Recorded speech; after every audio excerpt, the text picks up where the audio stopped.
So, big day today, birthday girl. Mom beamed around a mouthful of the tart.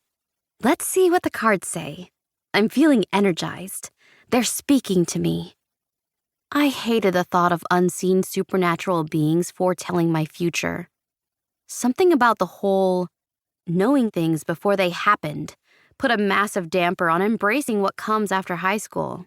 It was a neat parlor trick and an excellent way for Mom to earn a living, but I was skeptical. After years of living in a haunted house with a psychic mom, I still hadn't seen more than a candle flame flicker. Those mysterious bumps in the night? Dad tripping over his shoes on the way to the bathroom. Doors opening on their own. Drafty hallways. I mean, it wasn't like I wanted to live in a remake of Paranormal Activity, but at least their haunting seemed legit. Maybe it wasn't the magic so much as the thought of the annual birthday reading. My birthday was not something I really liked, only because the origin of my birth was a looming shadow I couldn't escape. Every year, it snuck up on me, demanding I celebrate its presence. How could I celebrate something I didn't understand? Okay, I realized it in the broadest sense. Everyone had a birth date, and I knew mine. I just didn't know the who, why, and where. Being adopted was a buzzkill. The memorable clap of boots echoed off the back porch. Happy birthday, Ray! Cambria Dunstan rushed through the open back doors, splattering mud all over the blue tiles. Cambria! Mom shouted. Your boots! Sorry, Mrs. Whelan. Her southern drawl made me smile. What's cooking, chickadee? She kicked off her cowboy boots and rushed over to look through the oven's window.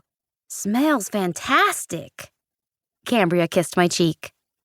What's baking is strawberry shortcake. What are you doing here so early? She stole a strawberry. Your mom invited me.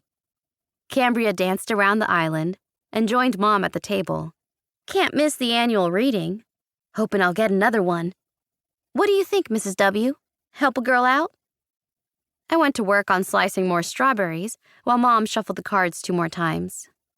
What do you need? She asked. We got together for a reading last month. Yeah, but I need to know how Mr. Man shows up. Cambria gripped the edge of the table and leaned forward. Her long hair tumbled onto the tablecloth and tangled with the tassels. Where would be helpful. Around the corner is so vague. Do you know how many corners are on this block alone? 13 if you don't count the broken wall next to Mr. Bellard's place. I coughed to hide my snort of laughter. Cambria, a die-hard believer in the paranormal, took all of Mom's advice to heart. She once took a taxi to Brooklyn to buy a lotto ticket because Mom said she'd win big. She won $10 and had to use it to tip the driver. You told her she was going to meet a man? How cliché. Cambria interrupted Mom. Pulled him straight from the deck. I can't wait. Moving back to Texas is going to open up new adventures. Why don't you come to the shop tomorrow, Cambria? I'll give you a reading at a discount. My best friend's face fell into a pout. Cambria liked immediate action. She experienced severe non-visual allergic reactions to the word no. Norae, are you going to let your mom do her thing?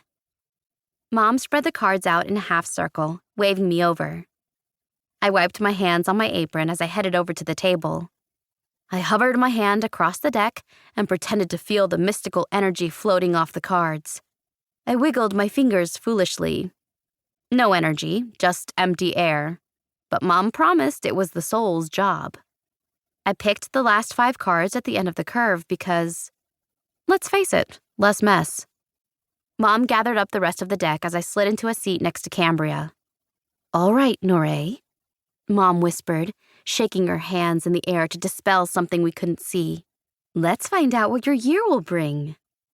She laid out the 5 cards in a cross, clapped her hands twice, and the lights went out. Cambria gasped. I told you she has powers! Or clap-on bulbs she installed a few days ago. Mom stuck out her tongue and then tapped the top card with her green fingernail. The Fool. There will be a situation. Different. Enticing.